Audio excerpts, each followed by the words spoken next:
Sa panahon ng ayuda at mga proyektong gamit ang pondo ng bayan, bakit anila kailangan may nakadikit na muka at pangalan ng politiko?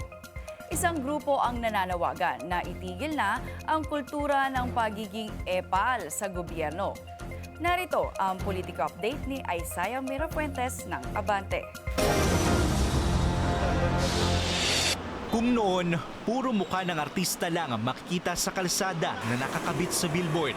Ngayon, maging mukha ng mga politiko, nagkalat na rin sa kalsada. Ang tawag ng marami sa kanila, epal. Naniniwala ang isang grupo na ang isa sa dahilan kaya nagpapatuloy ang korupsyon sa bansa ay ang paulit-ulit na pagiging epal ng mga politiko.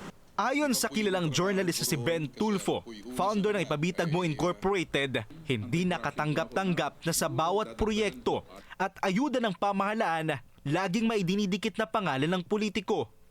Ang anti-epal is basically wag mong idikit yung pangalan mo sa mga proyekto ng gobyerno, mukha mo sa mga eskwelahan, sa mga waiting shed, basketball, lahat yan, anti-epal yun. Para kay Tulfo, walang puwang sa ayuda ng gobyerno ang isang politiko dahil hindi naman sa kanya nang galing ang pondo nito. Hiling nila sa Kongreso, isabatas na ang anti-epal bill.